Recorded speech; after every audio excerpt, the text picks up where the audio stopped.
ডাটাখিনি প্ৰকৃততে মোৰ কম্পিউটাৰত নাছিলেই। এইবোৰ কি ওলোটা কথা কৈছ?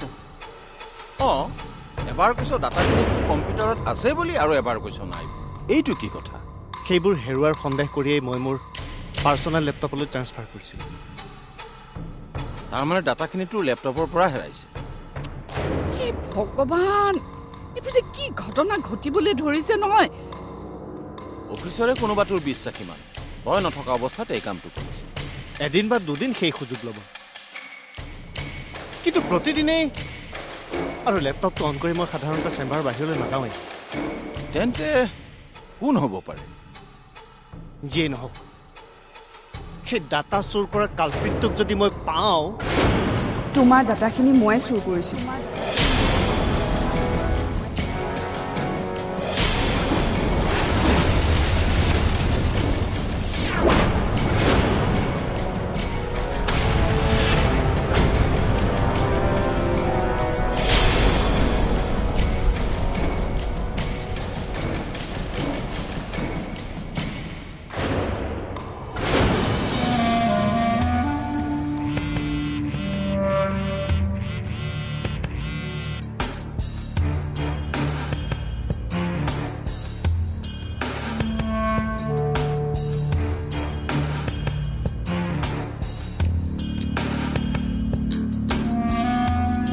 কাৰ ফোন?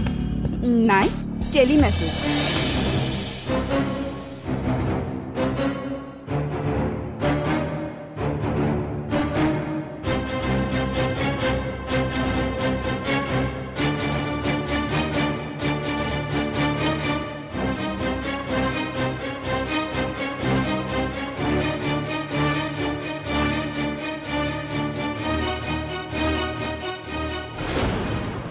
কি কৰিছা?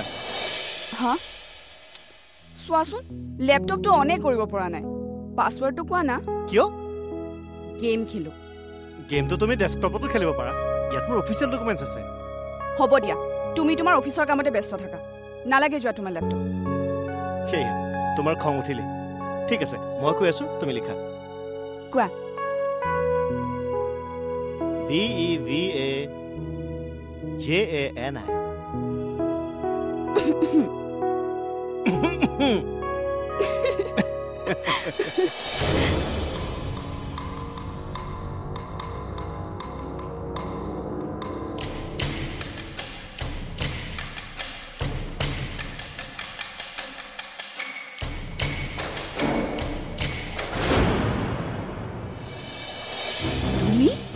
তুমি এইবোৰ কি কৈছা?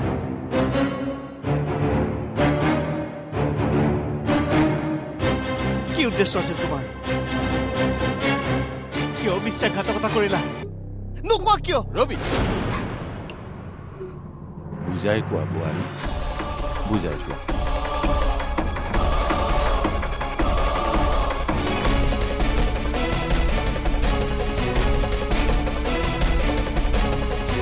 প্ৰেছ মিটৰ পাছত দাদালৈ এটা ফোন আহিছিল।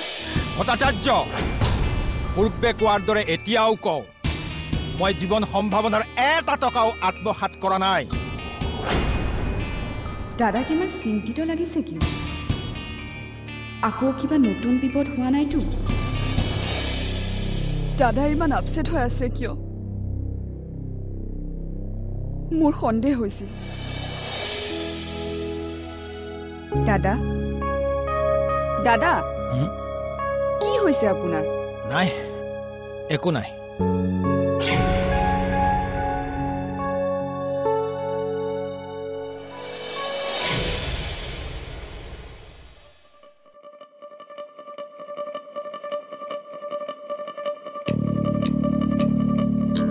মই জানিছিলো আপুনি মোলৈ ফোন কৰিবই। আৰু মাত্ৰ কেইটামান মুহূৰ্ত, মাত্ৰ অলপ সময় মই আপোনালৈ অপেক্ষা কৰিম। সময় কম। সোণালী নগৰ, বাইলেন 2, হাউচ নম্বৰ 83। মই পুনীত ভট্টাচাৰ্যক লগ কৰিলো।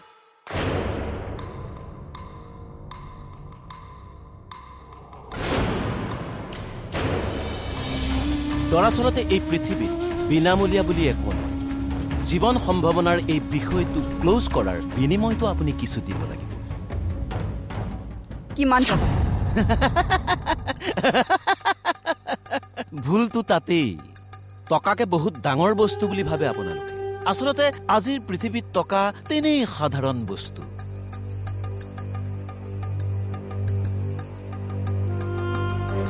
টকাতকৈও বেছি মূল্যৱান বস্তু আপোনাৰ ওচৰত আছে, যিটো দিলে আপোনাৰো লোকচান নহয়, বৰঞ্চ মোৰো লাভেই হয়। আপোনাৰ উদ্দেশ্য কি? বিকুল, মোৰ বেলেগ উদ্দেশ্য একো নাই। নৱনীতৰ অফিচৰ প্ৰতিটো খবৰ, প্ৰতিটো প্লেন আপুনি মোক জনাই থাকিব লাগিব। হোৱাট? এইবোৰ আপুনি কি কৈছে? এইটো বিষয়ৰ মাজলৈ মোৰ হাজবেণ্ডক কিয় টানিছে? চল চাই কঠীয়া নপৰাজনক মূৰ্খ বুলি কয়। মই তেনে কাম কেতিয়াও কৰিব নোৱাৰো। চাওক, চেনেলত কেৱল নৱনীতেই চাকৰি নকৰে, আৰু আপুনি এই কাম কৰিলেও নৱনীতক কোনেও সন্দেহ নকৰে। কাৰণ এজন ভাল মানুহ হিচাপে চেনেলত তেওঁৰ এটা ইমেজ আছে, আৰু সন্দেহ কৰিবলগীয়া মানুহটো প্ৰতিটো চেনেলতে থাকে, যিবোৰে এইবোৰ কাম নকৰিলেও সন্দেহৰ প্ৰতিটো আঙুলি তেওঁলোকৰ ওপৰত উঠে। মই কেতিয়াও তেওঁক বিশ্বাসঘাতকতা কৰিব নোৱাৰো। ভাবি চাওক, নিউজটো টেলিকাষ্ট হৈ গ'লে কি হ'ব অজয় নাথৰ? ইউনাইটেড জীৱন সম্ভাৱনাৰ প্ৰতি মানুহৰ বিশ্বাস নাথাকিব, অজয় নাথৰ প্ৰতি মানুহৰ আস্থা নাথাকিব, থাকিব কেৱল একুৰা জুই, যি জুয়ে কেৱল অজয় নাথকেই নহয়, তাৰ পিছত পুৰি ক্ৰমে শেষ কৰি পেলাব আপোনালোকৰ ঘৰখনক। কোম্পানীৰ সুৰক্ষা নিশ্চিত কৰাটো সেই মুহূৰ্তত মোৰ প্ৰথম কাম বুলি ভাবিছিল। মই সুযোগ দিছো, সিদ্ধান্ত আপোনাৰ হাতত।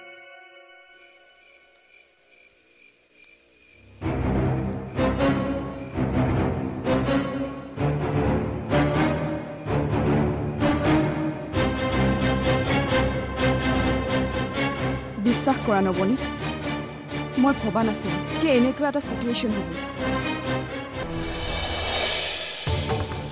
জানো মোৰ ওপৰত তোমাৰ খং উঠি আছে, কিন্তু মই যি কৰিছিলো ঘৰখনৰ স্বাৰ্থৰ বাবেহে কৰিছিলো। দাদাৰ কোম্পানীটো বচাবৰ বাবে। কি প্ৰয়োজন আছিল তোমাৰ? বিশ্বাস কৰিছিলো তোমাক, বিশ্বাস। জীৱনত সৰু ডাঙৰ প্ৰতিটো কথাই জনাইছিলো তোমাক। তাৰ বিনিময়ত এই কথাটো এবাৰ মোক জনাব লাগে বুলি কিয় প্ৰয়োজন বোধ নকৰিলা? আমি আলোচনা কৰি সমস্যাটো সমাধান কৰিব পাৰিলোহেঁতেন। কিয় জনাবা? তুমিতো স্মাৰ্ট, নিজকে আদৰ্শ বোৱাৰী বুলি ভাবা। প্ৰতিটো কামত স্বীকৃতি লাগে তোমাক, স্বীকৃতি। নহয় নৱনীত, হয় তোমাৰ কাৰণে, একমাত্ৰ তোমাৰ ভুলৰ কাৰণে আজি মই মোৰ চাকৰিটো হেৰুৱালো।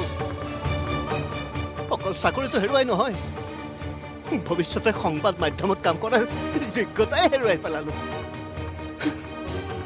কাৰণ মই সংবাদ মাধ্যমৰ কাৰণে হেনো বিশ্বাসঘাতক।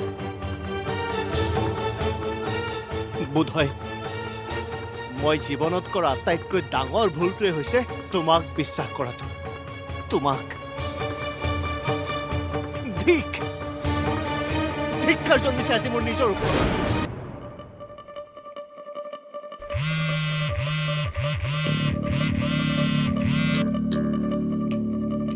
Hello', congratulations Mrs Nath.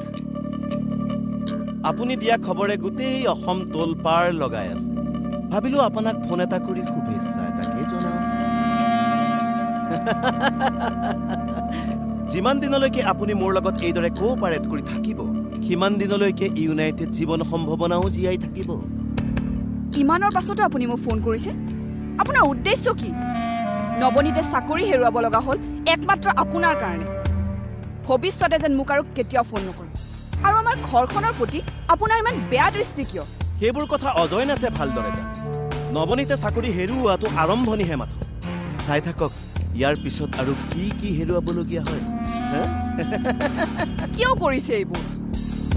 Hill view পইণ্টত থকা এটুকুৰা মাটি, সেইখিনি মাটি বিক্ৰী কৰিবলৈ আপুনি অজয় নাথক বাধ্য কৰিব লাগিব।